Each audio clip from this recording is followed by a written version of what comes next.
Well, let's talk about Nigeria's economy in the past 6 decades and the perception of it. Jide Ologun is a PR expert, and I'm also joined in the studio by TVC business editor Tolulope Oguntoye. Good to see you, Tolu. Good to be here. All right, let's begin with Mr. Ologun. If you can hear me, the Nigerian experience of political leadership is perhaps where we would like to start with. The school of thought that almost none of the leaders who had governed the Nigerian nation really aspired or prepared to lead the country. It's been from one circumstantial incident to the other, except in 2015, where we had, President Buhari, who had wanted to lead this country for a long time. How much role would you say that has played in how our economy has fared in the past 60 years? When you try to trace the economic fortunes of Nigeria, you must acknowledge the fact that when we started out as a politically independent nation, we were doing very well. And that was when we depended on not just the oil and gas, but the agricultural sector also. And at that point in time, we had regional competition, healthy for that matter, in generating wealth for the common good of citizens.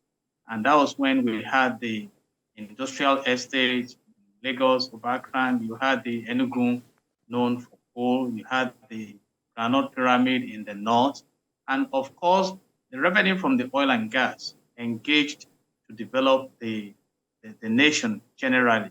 But when we now had the intervention of the military that threw us into the civil war that ended in the early 1970s, and even with that, as at early 1970, the head of state of the Federal Republic of Nigeria, General Yakubu Gowon, retired, declared that the problem of Nigeria was not money, or how to spend the money. So obviously, at that point in time, we're doing well economically.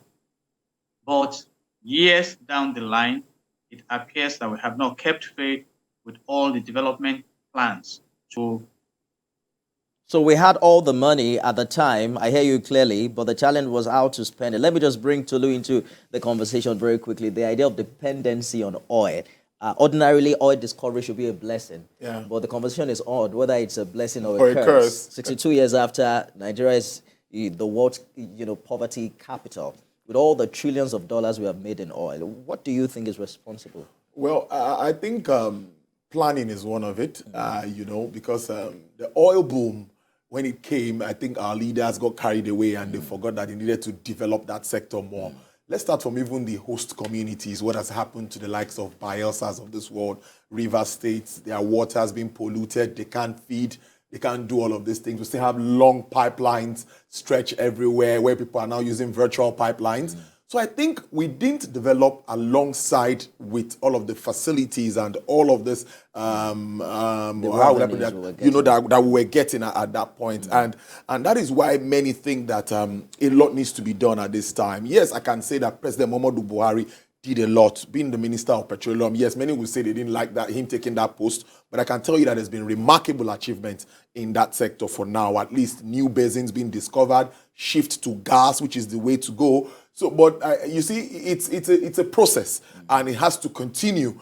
So I think. But what is fresh on the mind of many Nigerians is the oil scarcity of late last year. I knew there was a period of time where and the subsidy thing that disappeared, and the subsidy thing. So Nigerians have a short capitulation of memory. Yes. They can't remember what you're talking about. You see, we'll continue to face that if we don't start to import in country. If we don't start to refine, I beg your pardon, in country.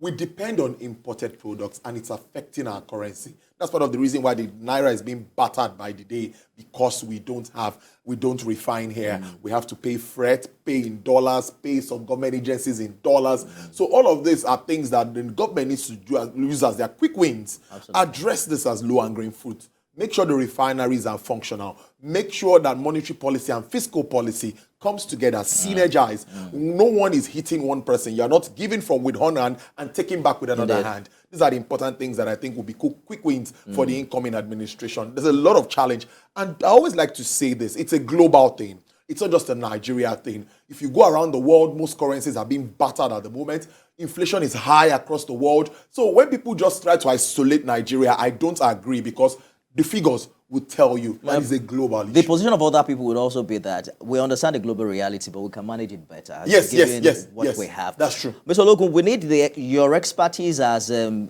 PR person, because the incoming president has been very categorical about removing fuel subsidy. He says he was going to win this election and that the fuel subsidy isn't going to stay. You know that June was the initial date, but it seems that the outgoing administration is leaving it to Asiwaju to decide what he would do with it. How do we carry the people along? Remember Occupy Nigeria in 2012. With the current economic situation, how do you remove fuel subsidy? You know, when Asiwaju Bola Ahmed Tinubu said he will remove subsidy, I think there is an expert advice that removing subsidy can be done through various options. And one of them is to gradually remove the subsidy. And the big question is that what provisions are on ground to cushion the impact? Because when you say you are removing the subsidy, that means there won't be any support from the government in the consumption of. I'm afraid we lost contact with Mr. Ologun, but he was trying to say gradual removal. Let me just take it up from here. Mm. Removal in phases. I also subscribe to that, I must tell you. Nigeria's economy, inflation is above 21%. GDP growth is it's low, and there are projections that it could even be lower. So you cannot tell me that today you sell fuel for as much as 400, 500 naira per litre, where people are still grappling to even buy at 180 naira per litre. Yes, in some states across the federation, they don't buy at that rate, but not as much as 400 naira. So I think a gradual phase removal, 25%, 40%, 50%. And the best time we would have done this was when crude was very low. But we've missed that opportunity. So let's wait for what to do now is let's start out like a phase removal while, they're also initiating stuff, how do I put it, that can help cushion the effect. Government must do that on the side so that as you're removing it, you are bringing in gas-powered vehicles, you're making mass transit available, you are increasing salary if you can, and making things more comfortable. Let there be power supply so that small businesses will not go around carrying jerry cans.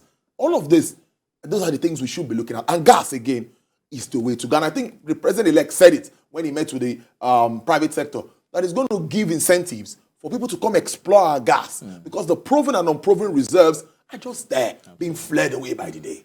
Well, the conversation is moving so fast, Mr. Ologun. I hope that technology can allow you catch up. But we're wrapping up now, and we're talking about the importance of appointments that would determine the economic direction of the coming administration. What do you think Asiwaju should be looking at? What kind of people should make the list? You know, he should go for eggheads that can help him reposition this country on the path of prosperity. And he achieved that as the governor of Lagos State in identifying those who can make things happen. And it shouldn't just be political consideration. And Lee Kuan Yew adopted this style in Singapore by allowing meritocracy, those who can deliver on promises, and not just those who will be theoretical in office. Because at this point in time in our national life, we're in a very critical state, and we need performance. So he should also realize that everything that happens under his tenure will be recorded against his name as the president of the Federal Republic. And of course, perhaps to just jump in and add that we can't wait for 6 months to identify this individual. We have to go down to Tolu. But what's the fate of this demonetization policy of the CBN? The new Naira notes that is due in December. It's a big one. It's a big one because I pray we don't go back to that, the same thing that happened last year. If we don't prepare ahead of December, then we might face that same problem. But I think, according to them, they said they've taken the delivery of the new notes. We can't find them. I mentioned it the last time I discussed with one of them.